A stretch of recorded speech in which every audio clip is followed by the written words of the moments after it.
बीमा पॉलिसी की मैच्योरिटी पर मिलने वाले पैसों पर टैक्स लगेगा। ऐसा पहली बार हो रहा है। इस साल पेश हुए बजट में सरकार ने टैक्स लगाने की घोषणा की है। कोई भी बीमा पॉलिसी खरीदने पर तो आप टैक्स देते ही हैं, लेकिन उसकी मैच्योरिटी पर भी सरकार टैक्स वसूलना चाहती है। लेकिन सबको टैक्स नहीं देना होगा। जो भी 5 लाख रुपए से ज्यादा का सालाना प्रीमियम भर रहे हैं, केवल उन्हें ही मैच्योरिटी के पैसों पर टैक्स लगेगा। अगर आप 5 लाख रुपए का प्रीमियम उससे ज्यादा नहीं दे रहे हैं तो चिंता की बात नहीं है। लेकिन आप एक से ज्यादा पॉलिसी ले रहे हैं जिनका टोटल प्रीमियम भी 5 लाख रुपए से ज्यादा है, तो भी आपको मैच्योरिटी अमाउंट पर टैक्स सरकार को देना होगा।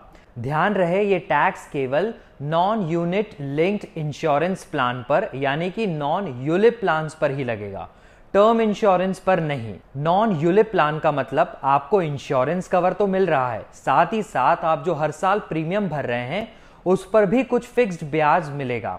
आपके प्रीमियम का पैसा कंपनी शेयर बाजार में नहीं लगाएगी।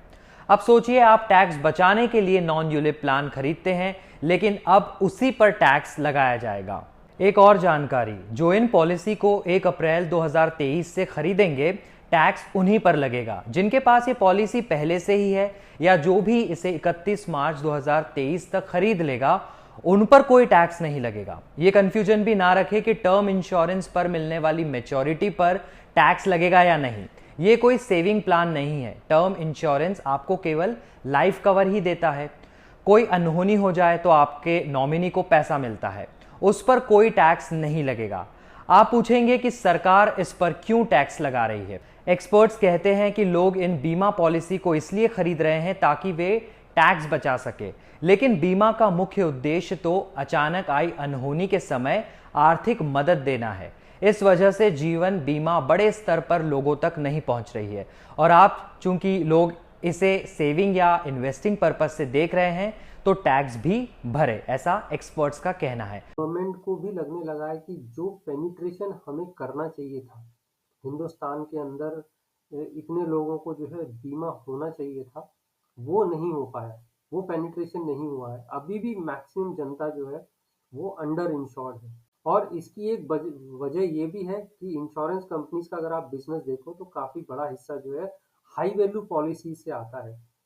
और क्योंकि इन पॉलिसीज में जो हाई नेटवर्थ इंडिविजुअल होते हैं, इसका जो टैक्स आर्बिट्रेज है, जो टैक्सेशन है, एंड पे जो टैक्स फ्री मिलता है, उसकी वजह से निवेश ज्यादा होता है।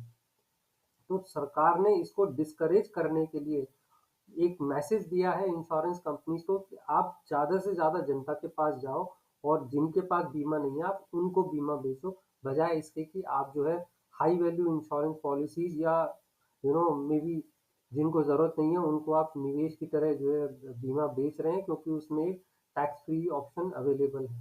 तो ये जो भी कदम उठाया है टैक्स के दायरे में लाने के लिए, वो इसी तरफ है कि ज़्यादा से ज़्यादा लोगों को बीमा दिया जाए और इंश्योरेंस कंपनी यहाँ पे फोकस ना करके फोकस ज़्यादा से ज़्यादा लोगों को बीमा दिलाने में करें।